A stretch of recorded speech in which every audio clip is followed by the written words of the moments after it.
오늘은 4월 두 번째 주일입니다. 각 가정에 모여서 또 이 자리에 이렇게 다 오셔서 하나님 은혜를 사모하고 예배 드리시는 여러분 모두를 주님의 이름으로 환영합니다.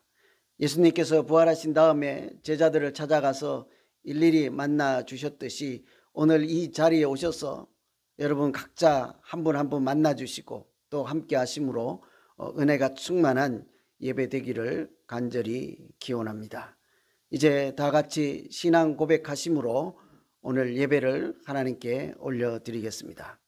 전능하사 천지를 만드신 하나님 아버지를 내가 믿사오며 그 외아들 우리 주 예수 그리스도를 믿사오니 이는 성령으로 잉태하사 동정녀 마리아에게 나시고 본디오 빌라도에게 고난을 받으사 십자가에 못 박혀 죽으시고 장사한 지 사흘 만에 죽은 자 가운데서 다시 살아나시며 하늘에 오르사 전능하신 하나님 우편에 앉아 계시다가 저리로서 산자와 죽은 자를 심판하러 오시리라.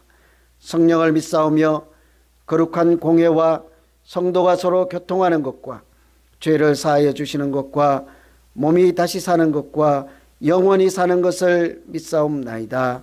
아멘.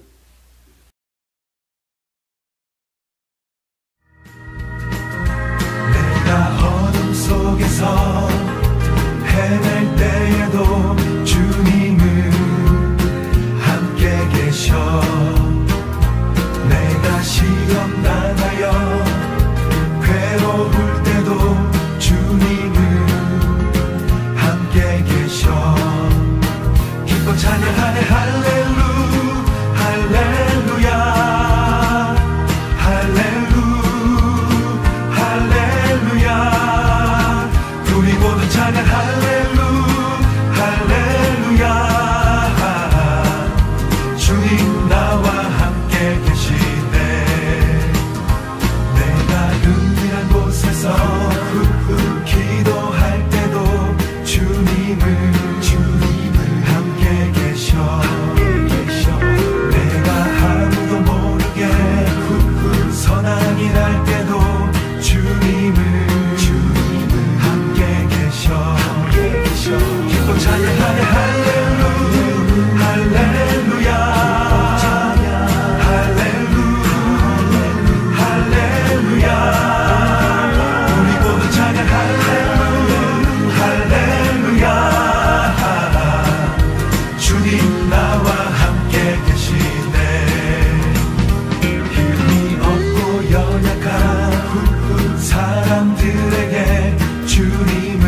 할렐루야 할렐루야 우리 모두 찬양 할렐루야 주님 나와 함께 계시네 주님 나와 함께 계시네 주님 나와 함께 계시네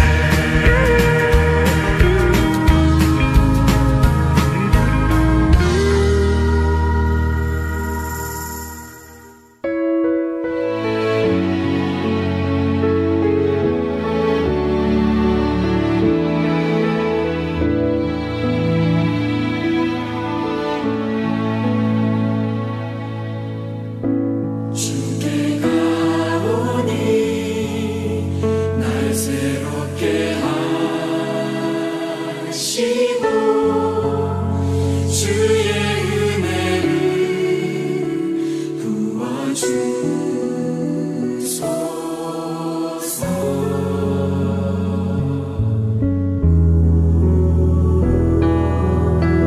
내 안에 발견한 나의 연약함 모두 벗어지리라 주의 사랑으로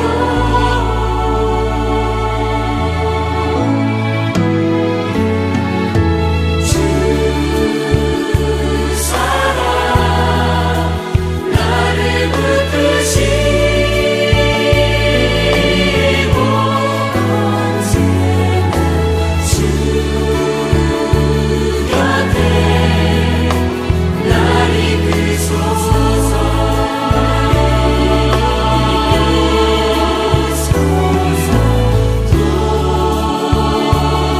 도술이 날개쳐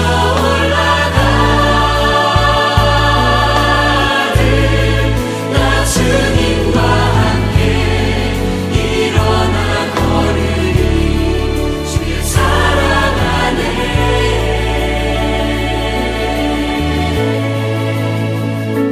내 안에 발견한 나의 연약함 모두 벗어지리라 주의 사랑으로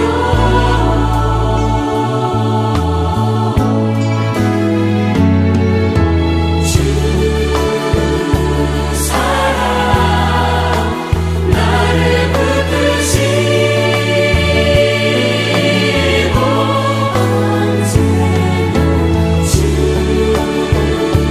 곁에 날 이끄소서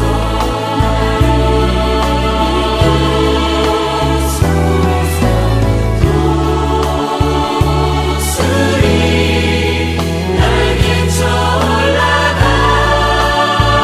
올라가듯 나 주님과 함께 일어나 걸으리 주의 사랑 안에 나 주님과 함께 일어나 걸으리 주의 사랑 안에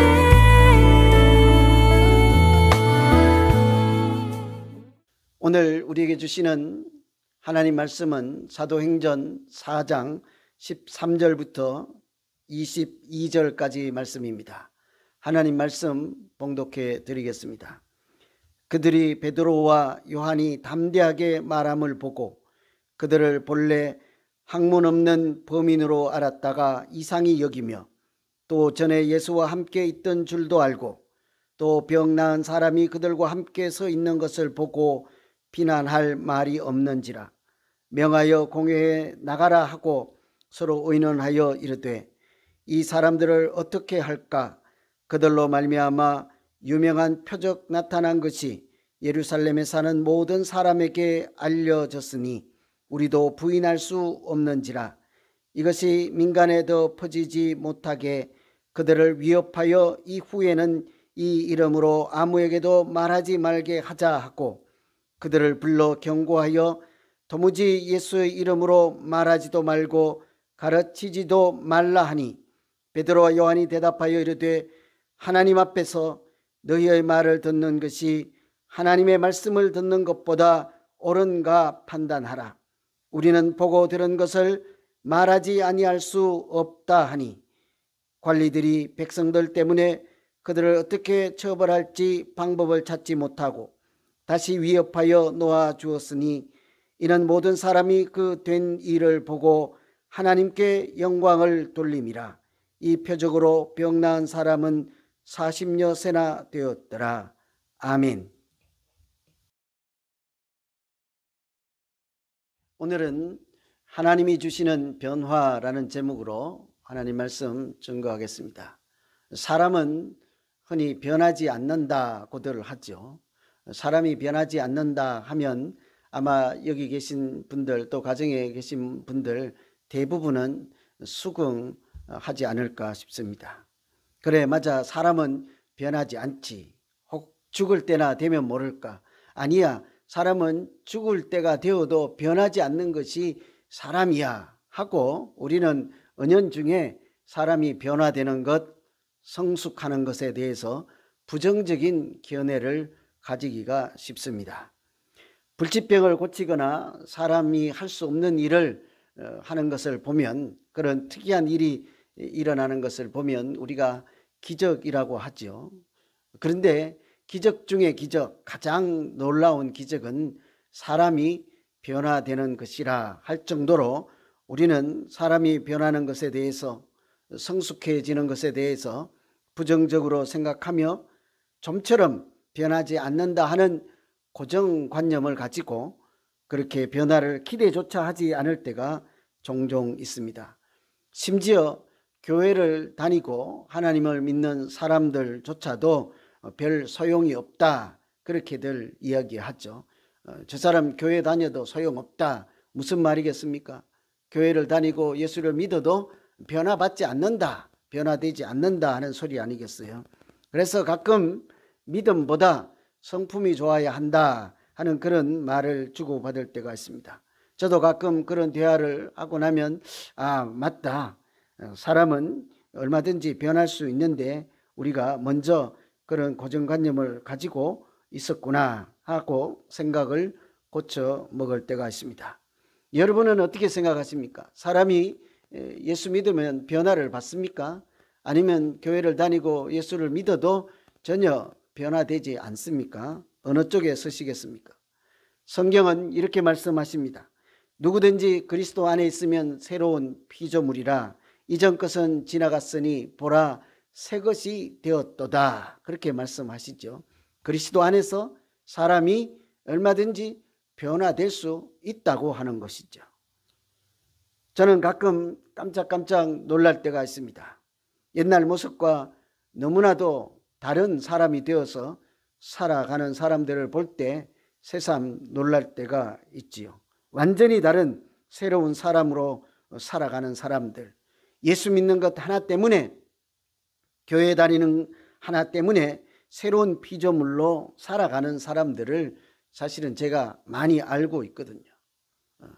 저 자신만 보아도 마찬가지입니다. 저는 제가 이렇게 목사로 살아가고 있는 것을 꿈엔들 생각했겠습니까? 때로는 고통, 때로는 또 억울함, 때로는 어려움, 때로는 여러 가지 복잡한 심경 가지고 그런 모든 것을 감수하면서 고난의 길을 지금 이렇게 가고 있지 않습니까? 이런 제 자신을 보면 스스로도 뭔가 좀 이상하다, 저 자신을 보고 이 사람이 좀 부족한가, 멍청한가, 이런 생각을 하기도 하죠. 돈을 억만금 주어도 하지 않겠다 해야 할 텐데 그러지 않고 지금도 이 길을 가고 있지 않습니까? 그것은 예수 믿는 것 하나 때문이죠. 하나님께서 주시는 은혜 때문 아니겠습니까? 이처럼 하나님은 사람을 얼마든지 변화시키는 줄로 믿습니다. 오늘 말씀도 하나님께서 주신 변화로 새로운 인생을 살고 있는 베드로의 모습을 잘 보여주는 말씀이죠. 은과 금은 내게 없지만 내게 있는 예수 그리스도의 이름으로 명하노니 일어나 걸어라 하고 나면서부터 걷지 못하던 사람을 고쳐주기도 하고, 당신들이 십자가에 매단 예수를 하나님께서 죽은 자 가운데서 다시 살리셨다, 우리가 그 증인이라 하고 복음을 전하다가 붙잡혀서 옥에 갇히기도 하고, 그래서 재판장에 끌려가서 변론을 하는데 사람들이 그 변론 내용을 듣고 깜짝 놀랐다고 합니다. 저 사람이 내가 알고 있던 베드로가 맞느냐? 시골에서 고기를 잡고 예수를 따라다니던 그 사람, 배우지도 못해서 학문이 없는 사람으로 생각했던 그 사람 맞느냐 할 정도로 베드로는 완전히 다른 사람이 되어서 종교 지도자들 앞에서 예수님에 대한 증인의 삶을 살고 있었습니다. 변론을 그렇게 잘 하였던 것이죠. 그래서 사람들이 베드로가 하는 말을 듣고는 이상하다, 이상하다, 내가 아는 그 사람 맞는가 할 정도였으니까요. 여러분, 하나님은 어떻게 베드로를 이렇게 멋진 믿음의 사람으로 살아갈 수 있게 하셨을까요? 하나님께서 가장 먼저 베드로에게 담대함을 주셨습니다. 오늘 읽은 말씀 중에 13절 보시면 담대하게 말함을 보고 학문도 없는 범인으로 알았다가 이상히 여기며, 베드로가 말하는 것을 보고 들은 사람들이 놀랐습니다. 그것은 베드로가 하는 말에 담대함이 있었기 때문이죠. 여기서 담대함이라고 하는 것은 파르레시아라고 하는데요, 번역하면 용기가 있다, 단단하다, 흔들리지 않는다 하는 뜻이라고 합니다. 그 말하는 내용이 조금도 흔들림이 없다는 것이죠. 이처럼 담대함이라고 하는 것은 하나님의 말씀을 꽉 붙잡고 있어서 흔들림이 없다 하는 마음의 상태를 이야기합니다. 한마디로 말해서 담대하면 진리를 전하는 용기라고 할 수 있죠. 그냥 내 마음이 배짱이 크다 이런 정도가 아닌 것입니다. 여기서 말씀하는 담대하면 진리를 택하고 진리를 선택하고 진리를 전하는 용기, 그것을 담대함이라고 하죠. 하나님께서 베드로에게 주신 것처럼 우리에게도 진리를 전하는 용기, 그 담대함을 주시면 그때부터 우리도 완전히 새로운 삶, 베드로처럼 새로운 인생을 살게 될 줄로 믿습니다.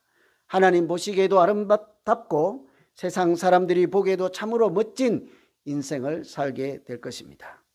신문하는 자리에서 베드로가 너무 완벽하게 대답을 하니까 이번에는 사람들이 그 옳고 그름을 떠나서 베드로에게 경고를 하였습니다. 가만두지 않겠다는 것이죠. 예수의 이름으로 전하지도 말고 말하지도 말라 하고 경고를 하였습니다. 그랬더니 베드로가 하는 말이 오늘 말씀 19절이죠.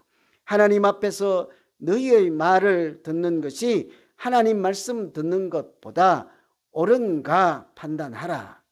한번 생각해 보라는 것입니다. 내가 당신들의 말을 듣는 것과 하나님 말씀을 듣는 것 중에 어느 것이 옳은지 내 생각 말고 당신들도 한번 생각해 보라 하는 것입니다. 여러분, 우리가 살면서 이런 소리를 한 번 정도는 하면서 믿음 생활해야 되지 않겠습니까? 누군가 우리에게 물어볼 때 사람의 말을 듣는 것보다 하나님의 말씀을 듣는 것이 옳은지 한번 깊이 생각해 보십시오. 이렇게 말할 수 있어야 되지 않겠어요? 우리가 살다가 세상 속에 살면서 우리의 유익이나 욕심을 따르기 위해서 현혹될 때 스스로에게도 이런 말을 한 번쯤은 해야 되지 않겠습니까? 내 영혼아 어찌하여 사람들의 말을 듣느냐? 내 영혼아 어찌하여 하나님의 말씀을 따르지 않느냐? 어느 것이 옳은지 한번 생각해 보라. 이렇게 우리 스스로에게 한번 말해 보면서 그렇게 우리 스스로를 독려하고 믿음의 길을 가야 하지 않겠습니까? 사람의 말을 듣는 것이 하나님의 말씀을 듣는 것보다 옳은가 판단해 보라 할 때 사람의 말을 무시하라는 뜻이 아닙니다. 경청하지 말라 하는 뜻이 아니죠. 그것은 하나님의 말씀을 사람의 말보다 귀하게 여기고 우선순위에 두라 하는 뜻이라 할 수 있을 것입니다. 하나님 말씀을 먼저 생각하고 기준이 되는 말씀으로 삼으라 하는 것이죠.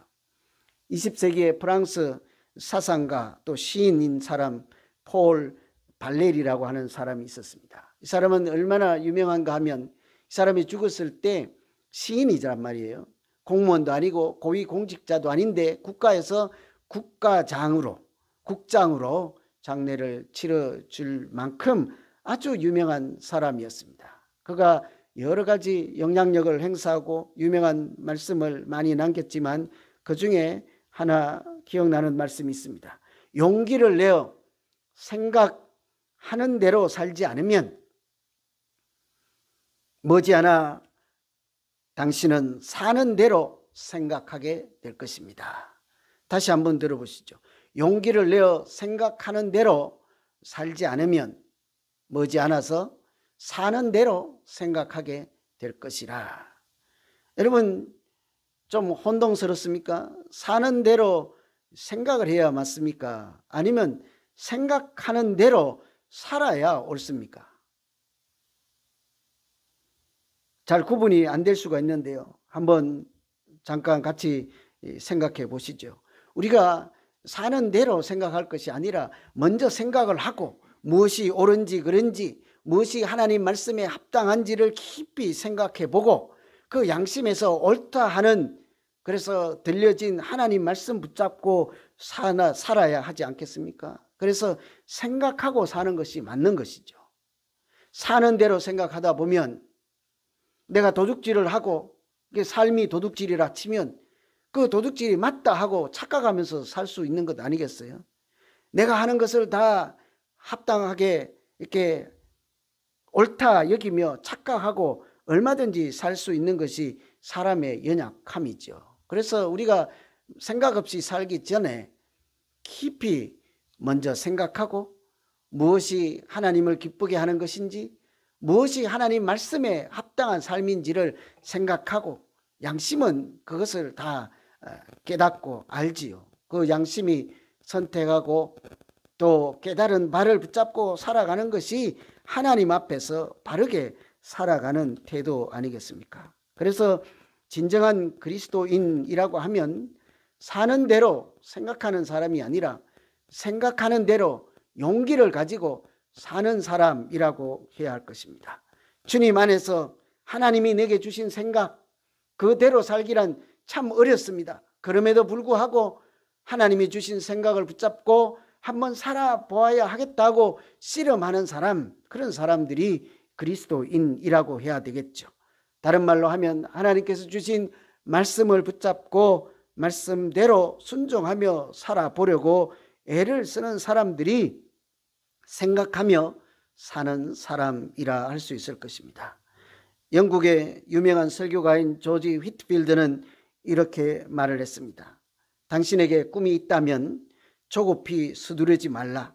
담대함을 가지고 하나님의 때를 기다리라. 그리하면 하나님께서 반드시 이루어 주실 것입니다. 꿈이 있고 소망이 있고 생각이 있으면 하나님이 주신 담대함을 가지고 서두르지 말고 조급해하지 말라고 하십니다.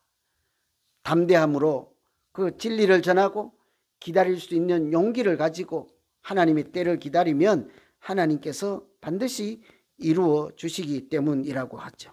여러분, 우리에게 하나님이 주시는 생각이 있고 하나님이 주시는 담대함이 있으면 이 휘트필드의 말씀처럼 서두를 것이 없는 줄로 믿습니다.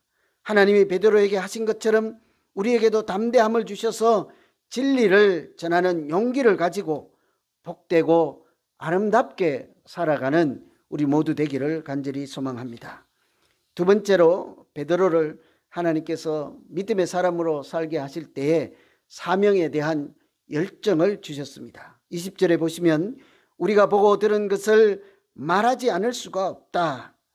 내가 아는 것, 들은 것을 말하지 않을 수가 없다. 그렇게 베드로가 말을 했죠. 얼마나 대단한 고백입니까? 하나님 앞에서 너희의 말을 듣는 것이 하나님의 말씀을 듣는 것보다 옳은가 판단하라. 당신들도 한번 생각해 보라. 그렇지만 나는 확정되었다는 거죠. 내 마음은 흔들리지 않는다는 것입니다. 보고 들은 것을 말하지 않을 수가 없습니다. 당신들이 예수 이름으로 더는 말하지도 말고 가르치지도 말라 하면 내가 그대로 할 것이 아니라 나는 이미 내 마음이 확정되고 확정이 되었습니다. 하라 하면 하고 하지 말라 하면 하지 않는 그런 정도가 아니라는 것이죠. 그것을 오늘 본문의 말씀은 전하지 않을 수가 없노라 이렇게 표현하고 있습니다. 너무나도 달라진 베드로의 모습을 우리가 발견할 수 있죠. 과거의 베드로는 지금 이 말씀과는 정반대의 사람이지 않았습니까? 3번씩이나 예수님을 부인할 것이라고 예수님께서 미리 경고의 말씀을 주셨지만 그 말씀을 오늘 담대함처럼 흔들림 없이 붙잡는 담대함이 없었습니다. 그래서 심지어는 어린 소녀가 와서 베드로에게 물을 때 예수님을 아십니까? 함께 있었습니까? 할 때 나는 모른다 하고 부인하지 않았어요. 그러나 부활하신 예수님을 만나고 성령이 충만하게 되었을 때는 베드로는 완전히 다른 사람이 되었습니다. 그래서 이제는 자기 자신에게 뿐만 아니고 다른 사람에게까지 하나님의 말씀을 듣는 것이 사람의 말씀을 듣는 것보다 낫지 않느냐, 그것이 마땅하지 않느냐 이렇게 말할 정도로 성숙한 그리스도인이 된 것 아니겠습니까? 너희와 상관없이 나는 내가 보고 들은 바를 말하지 않을 수 없노라. 당신들이 어떻게 행동하고 나에게 뭐라고 하든지 나는 내가 보고 들은 바를 말하지 않을 수가 없노라. 말하겠다 하는 것이죠. 사명에 대한 열정 아니겠습니까? 하나님이 주신 열정이 있었기 때문이죠. 부활하신 예수님을 전하지 않을 수가 없다. 진리의 말씀을 사람들에게 전하지 않을 수가 없다 하는 신앙 고백이기도 한 것입니다. 그리스도인은 이처럼 말해야 할 것을 가지고 있는 사람이라고 할 수 있습니다. 언제 어디서나 누구에게라도 담대함으로 꼭 전해야 하는 말을 가지고 있는 사람이라고 할 수 있죠. 여러분, 언제 어디에서나 누구에게라도 담대하게 전하고자 전해주고 싶은 그런 말씀을 가지고 있습니까? 가지고 있다면 그 무슨 내용입니까? 예수는 그리스도라, 주 예수를 믿으라, 그리하면 너와 내 집이 구원을 얻으리라 하는 복음의 메시지 아니겠어요? 그 복음의 메시지가 우리 가슴 속에 살아 있어야 하지 않겠습니까? 설교 예화 중에 이런 일화를 들은 적이 있습니다. 어떤 부인이 남편을 교회로 전도하기 위해서 모시고 가기 위해서 그렇게 애를 쓰다가 드디어 교회에 가는 날이 되었습니다. 여러분, 처음에 교회 가면 낯설고 또 생소하고 하나님 말씀인 설교도 잘 들리지 않고 마음도 답답하고 또 긴장되고 하죠. 그래서 그날따라 이 부인은 그런 남편을 생각하면서 잔뜩 긴장을 하고 있었습니다. 그래서 교회에 도착하자마자 주보를 살펴보았더니 그날따라 설교 제목이 죽고 죽고 죽고였습니다. 처음 오는 사람에게 죽는 얘기만 하겠다는 것 아니겠습니까? 실제로 이렇게 말씀 시간이 되었는데 창세기 5장에 나와 있는 족보 이야기, 아담의 족보에 대해서 설명을 하는 거예요. 아담은 930세에 죽고 셋은 912세에 죽고 에노스는 또 몇 세에 죽고 죽는 얘기를 계속 하는 거예요. 그래서 이 부인이 남편의 눈치를 보느라 설교 말씀을 제대로 듣지도 못하고 그렇게 해서 예배가 끝난 거예요. 그래서 교회를 나가는데 느닷없이 그 남편이 하시는 말씀이 나 이 교회에 등록할 거야 하는 거예요. 부인이 깜짝 놀라서 왜? 라고 당황하면서 물었더니 그 남편 하는 말씀이요. 오늘 죽는 얘기를 듣는데 목사님이 앞에서 죽는 얘기를 하는데 내 귀에는 이렇게 들렸다는 거예요. 너도 죽는다. 너도 곧 죽을 거야. 너도 죽는다 하는 소리로 들렸다는 거예요. 족보에 있는 아담이 죽고 에노스가 죽고 셋이 죽는 이야기를 들을 때 그 사람들이 죽었다 하는 소리로 들리지 않고 그 말씀을 듣고 있는 너도 곧 이와 같이 죽는다, 죽게 될 것이라 하는 소리로 들렸다는 거예요. 그러면서 나 이 교회에 등록할 거야, 이렇게 말을 했다는 거죠. 여러분, 우리가 전할 이야기를 가슴에 품고 있는 사람들이 그리스도인이라고 했잖아요. 우리가 주 예수를 믿으라, 그리하면 너와 너 집이 구원을 얻으리라, 이렇게 말씀을 전하지 않을 수가 없는 베드로와 같은 사람 아니겠습니까? 그렇게 그 복음의 메시지를 전하기만 하면 오늘 이 남편처럼 죽음의 이야기를 듣고도 하나님의 은혜를 생각하고 교회에 등록을 하겠다 다짐하게 하늘의 소리를 듣게 하신 하나님께서 우리가 전하기만 하면 우리를 통해서도 그 구원의 메시지를 듣는 사람들에게 하나님의 은혜, 구원의 은총을 얼마든지 베풀어 주실 줄로 믿습니다.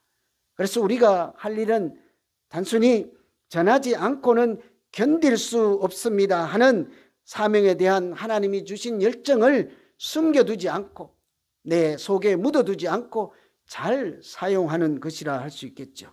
하나님이 주신 그 열정을 가지고 잘 사용하면 우리에게 주신 열정을 통해서도 베드로를 통해서 하신 일처럼 이 땅에 복음이 전파되게 하시고 많은 영혼을 살리는 하나님의 은혜가 충만하게 나타나게 될 줄로 믿습니다.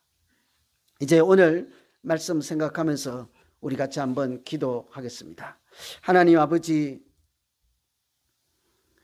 아무것도 배우지도 못하고 사람들이 생각하기를 저 사람은 그냥 평범한 사람에 지나지 않는다라고 했던 베드로가 종교 지도자들, 정치 지도자들 앞에서 하나님이 주신 담대함으로 예수는 그리스도라 선포하고 당신들이 십자가에 매단 예수를 하나님이 죽음 가운데서 다시 살리셨다, 우리가 그 증인이라 이렇게 선포할 만큼 완전히 새 사람으로 살게 하신 하나님의 은혜 아래 우리가 오늘 동참하기를 원합니다. 하나님 아버지, 진리를 선포하는 담대함을 베드로에게 주신 것처럼 우리에게도 이미 주신 줄로 믿사오니 하나님 내 안에 주신 그 사명에 대한 열정, 진리를 선포하고 전하는 담대함을 이제라도 꺼내서 사용하게 하시고 하나님 은혜를 이 세상에 전하는 자리에 가서 주저함 없이 하나님께 영광을 돌리는 일에 헌신할 수 있도록 주께서 도우시고 인도하여 주시옵소서. 특별히 우리 교회에서 믿음 생활을 같이 하는 우리 공동체 가운데 사람이 성장하고 변화될 수 있는 가능성을 항상 바라보며 하나님께서 저 사람을 통해서도 지금도 역사하시고 저분의 인격 가운데서도 하나님이 지금 은혜를 베풀어 주시고 계심을 우리가 시인하며 믿음으로 함께 서로 격려하고 사랑하는 아름다운 공동체가 되게 하여 주시옵소서. 예수님 이름으로 기도하옵나이다. 아멘. 이제 다 같이 찬송하시면서 정성껏 준비한 예물을 하나님께 올려드리겠습니다.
하나님 아버지, 오늘도 마음과 뜻과 정성을 다하여 하나님의 이름을 부르게 하시고 이렇게 예배 드릴 수 있도록 인도하여 주심을 참으로 감사를 드립니다. 코로나 시대를 어려운 중에도 잘 견디게 하시고 여기까지 도우셨으니 더욱 힘을 내어 살게 하여 주시고 주일마다 예배 드리는 일에도 열심을 다할 수 있도록 은혜 베풀어 주시옵소서. 우리의 작은 정성을 하나님께 올려드리오니 복음이 전파되는 곳마다 주의 이름이 선포되게 하시고 많은 사람들이 구원의 은총을 누릴 수 있도록 인도하여 주시옵소서. 육신적으로 연약하여 치료하고 회복하는 분들과 그 가정 가운데, 또 경제적으로 어려움을 당하는 가정들과 마음이 상한 심령들을 하늘의 위로와 평강으로 지켜주시고 범사에 형통케 하여 주시옵소서. 예수 그리스도 이름으로 기도하옵나이다. 아멘. 이제 다 같이 파송 찬송 후에 축도하심으로 오늘 예배를 모두 마치겠습니다.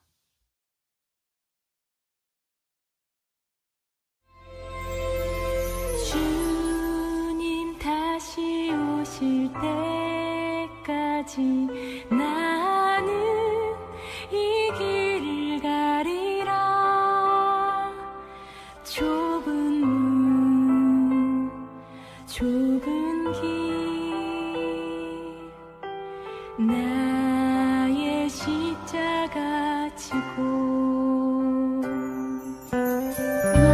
나를 가는 이 길 끝에서 나는 주님을 보리라. 영광을 내 주님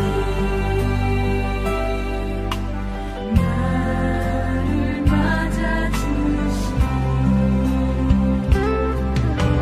주님 다시 오실 때까지 나는 일어나 달려가리라. 주의 영광 온 땅 덮을 때 나는 일어나 노래하리. 늘 사모하는 주님 온 세상 구주시라. 늘 사모하는 주님 영광의 왕이시라. 주님 다시 오실 때까지 나는 일어나 달려가리라. 주의 영광 온 땅 덮을 때 나는 일어나 노래하리. 늘 사모하는 주님 온 세상 구주시라. 늘 사모하는 주님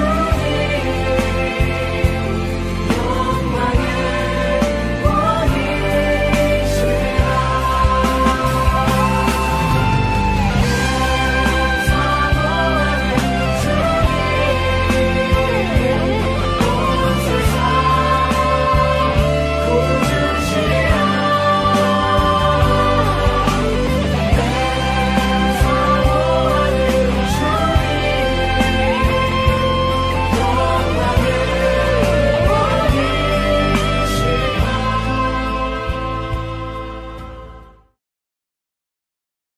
주 예수 그리스도의 은혜와 하나님 아버지의 극진하신 사랑하심과 성령님의 위로 교통 충만하심이 하나님이 주시는 담대함과 열정으로 우리에게 주신 소중한 시간을 아름답게 살기로 소원하고 결단하는 모든 주의 백성들 머리 위에와 그 가정과 하시는 일 위에 어디에 있든지 오늘 우리와 함께 같은 마음으로 예배를 드리는 모든 분들과 그 가정 위에 지금부터 영원토록 함께 하시기를 간절히 축원하옵나이다.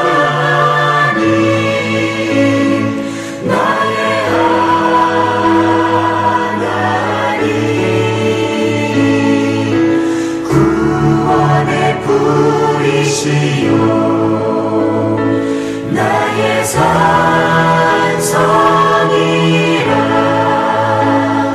나의 하나님 나의 하나님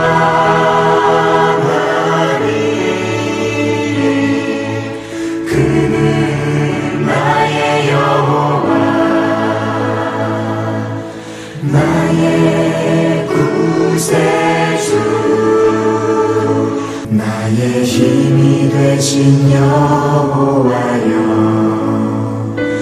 내가 주님을 사랑합니다. 주는 나의 반석이시며 나의 요새시라 주는 나를 건지시는